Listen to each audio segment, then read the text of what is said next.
من آرزو داشتم که تو وقتی عروس بشی با دستای خودم آرایشت کنم.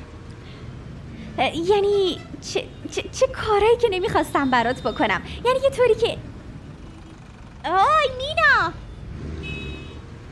ویکی یه دقیقه منو ببین. تو اینجا چی کار میکنی؟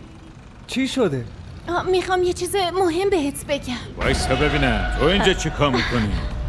داداش چی شده؟ چرا نگرانی؟ داداش من تنهایی اومدم اومدی اینجا؟ کسی باد؟ عجب اون پسره دیگه کیه؟